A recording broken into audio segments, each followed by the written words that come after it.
Olá, pessoal! Estamos hoje aqui para falar sobre estudo de caso em arquitetura e urbanismo. O que eu vou apresentar para vocês nessa aula, que vai ser dividida em duas partes, a parte 1 eu vou passar todo o processo e a parte 2 eu vou mostrar um trabalho na prática de uma aluna minha de um semestre que desenvolveu muito bem esse trabalho. Eu acho que vai ficar interessante para vocês entenderem melhor como é que funciona, tá? Primeiro, por que é importante a gente realizar estudo de caso em arquitetura e urbanismo?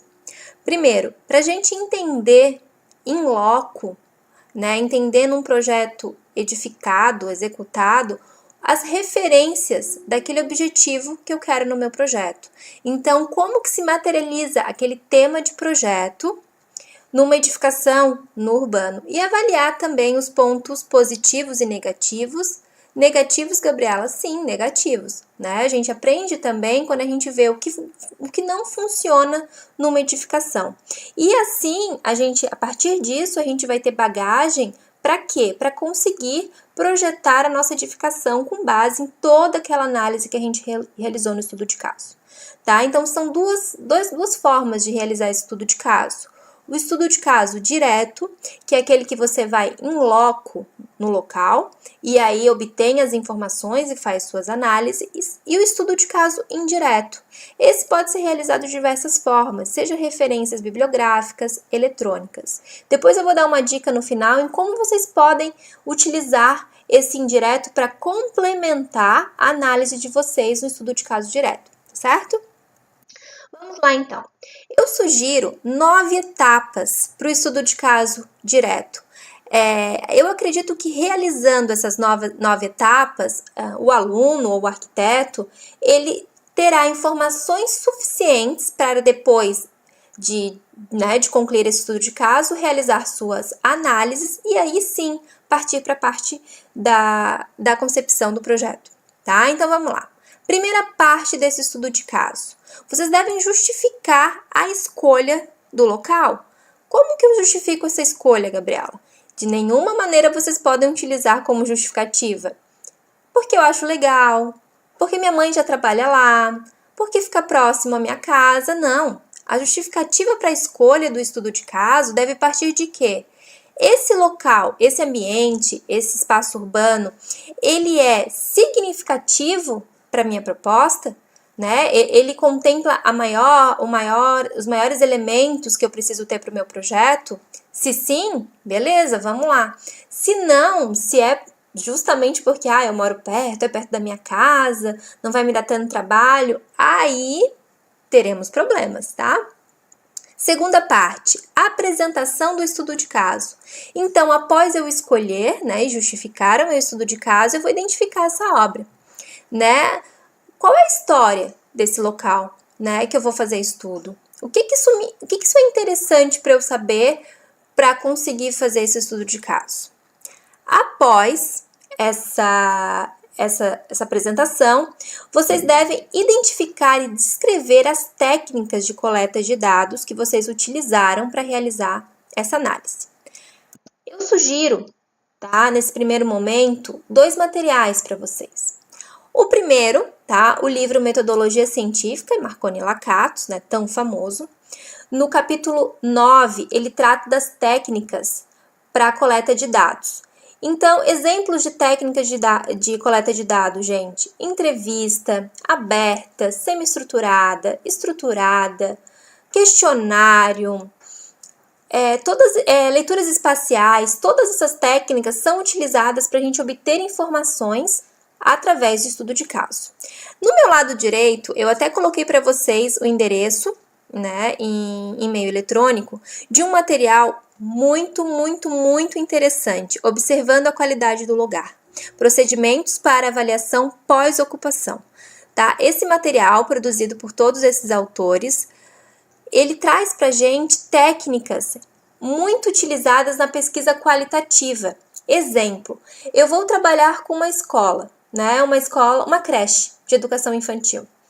Eu utilizar uma técnica de entrevista semi-estruturada com crianças de 4 a 5 anos é totalmente inviável, né? As crianças, elas não vão parar na nossa frente para a gente ficar perguntando para elas: o que vocês acham desse espaço?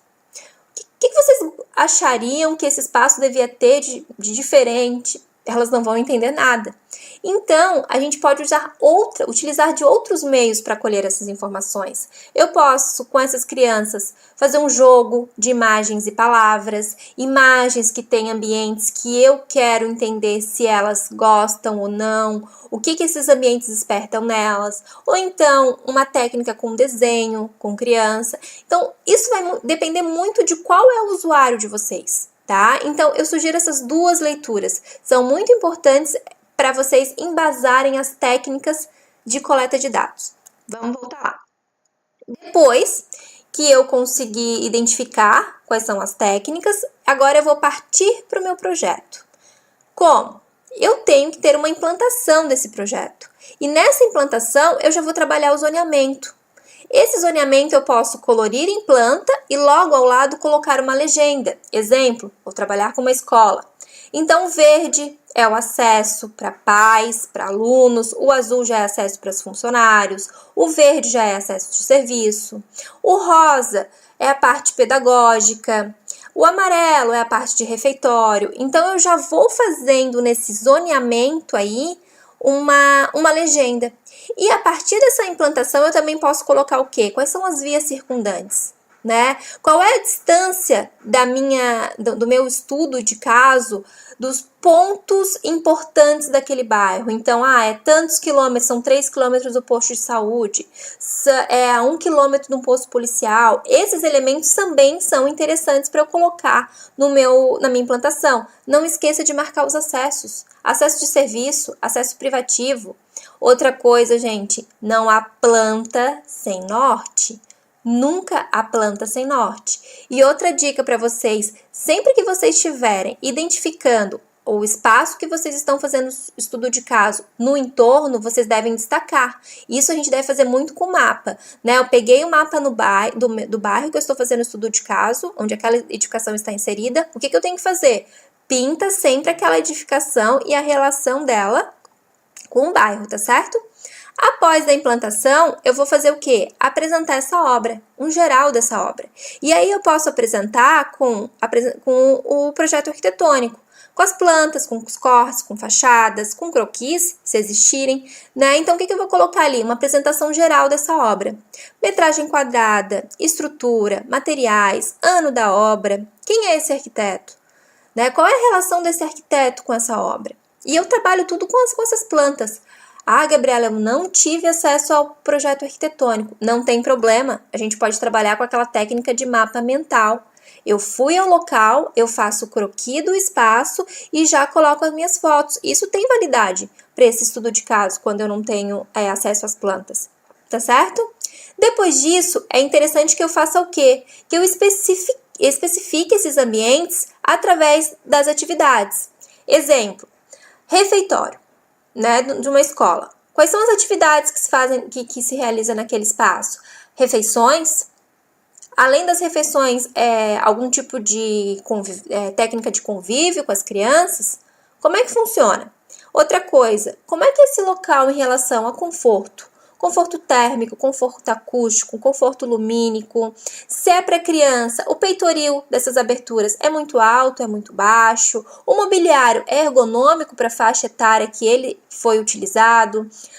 Os materiais, é um material escorregadio, é um material de fácil limpeza. Como é que funciona? Tem estímulos para essas crianças? Tem uma relação de estímulo para essas crianças ou não tem? Tudo isso é identificado com o quê? Com imagens, com croquis. Após esse elemento, eu já consigo fazer o meu organofluxograma. Para quê? Para ver os possíveis conflitos que possam ocorrer nessa edificação. Se não, eu também vou observar e isso vai favorecer muito lá na minha proposta de projeto arquitetônico para que eu faça espaços que realmente estejam dialogando de forma eficiente no meu projeto. Essa parte é essencial a gente identificar numa obra já executada, nessa avaliação pós-ocupação que a gente faz no estudo de caso.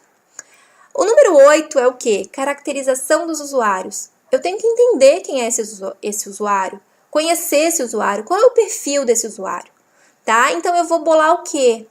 alguma entrevista, eu sugiro que essa entrevista seja semi-estruturada, né? Então, vocês vão no local fazer a entrevista, vocês podem estar nervosos, a pessoa pode estar nervosa. Então, vocês tendo algumas perguntas, umas 5 perguntas já estruturadas, para vocês não se perderem ali na entrevista, e daí deixar depois o usuário conversar o que ele quiser com vocês, é interessante. E me preocupa a entrevista aberta. Eu vou lá e lá o que dá o que dá na telha eu vou perguntar. Tomem cuidado. Porque vocês conseguiram acesso a essa pessoa está disponibilizando o seu tempo. Será que ela vai ter outro tempo para conversar com vocês? A dica é, usem uma entrevista semi-estruturada. Questionários. Quando eu trabalho isso com os meus alunos de estudo de caso direto, questionário eu posso utilizar? Pode. Como meio de complementar essa caracterização dos usuários, mas eu sempre peço entrevista, sempre peço essa conversa. Eu acredito que essa conversa valida muito mais a pesquisa qualitativa, tá certo? Após isso, eu vou interpretar esses resultados. Eu vou ter um perfil desses usuários, né, na minha entrevista. É interessante que eu bole um cabeçalho para saber quem é esse meu usuário, qual é a faixa etária, qual é o nível de escolaridade. Interpretando esse resultado, eu vou saber o quê? Qual é a visão do usuário em relação ao ambiente que ele faz uso no seu dia a dia, seja para a escola, seja um hospital, seja um espaço de convívio. Isso aí, gente, também se aplica ao meio urbano, tá certo? Por fim, conclusão do estudo de caso, relacionado à proposta de vocês. Sempre deve ter uma conclusão, uma análise crítica do aluno, sempre. Porque eu tenho que saber o que foi, o que aquilo ali resultou para ele de conhecimento para a proposta. Gabriela, eu fiz lá o estudo de caso, eu achei que ia ser demais, perfeito, mas eu vi que tem tantos erros. Vai invalidar o meu estudo de caso? Claro que não. Você vai ver realmente o que não funciona para não reproduzir no seu trabalho, tá certo? Então, assim, gente, utilizem formas mais visuais de apresentar esse estudo de caso, com muitas imagens, muitos croquis, quadros, tabelas. Evitem essa quantidade de texto somente onde é necessário, tá certo? Já mostrei para vocês. Para finalizar, estudo de caso indireto. Esse é aquele que a gente não vai no local, né? Eu posso pegar por livros, por revistas, sites, né, na internet, e eu coloco 5 referenciais aí que podem ajudar vocês. Programáticos, conceituais, volumétricas, organizacionais e estruturais. Programáticas são o quê? Vou dar um exemplo. Eu estou projetando uma escola, eu quero projetar uma escola, e o estudo de caso direto que eu fui realizar, ele não contempla todos os ambientes que eu acho que são interessantes, que tenha na minha proposta. Mas, Gabriela, eu vi uma escola lá na China que tem alguns ambientes que eu gostaria que tivesse, mas eu não tenho como ir na China para fazer esse estudo de caso. O que eu posso fazer? Usa como referencial indireto aquela escola lá, aquela planta baixa para mostrar o que tu quer agregar nesse teu referencial indireto. E assim, consequentemente, nos outros referenciais. Exemplo. Nossa, eu amei aquela estrutura do Calatrava. Eu acho que ficaria muito bem na minha escola. Mas aquela estrutura do Calatrava é no museu, eu não posso utilizar? Claro que eu posso, né? Adaptando a minha proposta. Então, é dessa forma que vocês fazem o referencial indireto. Não esqueçam, eu tenho que colocar quem é esse arquiteto, né? Quem é o responsável pelo projeto, o ano e o que vocês querem de cada proposta. Gente, professor nenhum gosta quando vocês colocam a imagem e somente ela, né? E fica pro professor assim, eu pelo menos olho para aquela imagem e pergunto, o que ele quis que eu entendesse dessa imagem? Eu posso entender tantas coisas, então deixem bem claro o que vocês buscam em cada referência, o que eu quero daquela referência, tá certo, gente? Na próxima parte, a parte 2, eu vou mostrar para vocês, então, um estudo de caso, aplicando esses elementos que eu trouxe para vocês, tá certo? Até mais!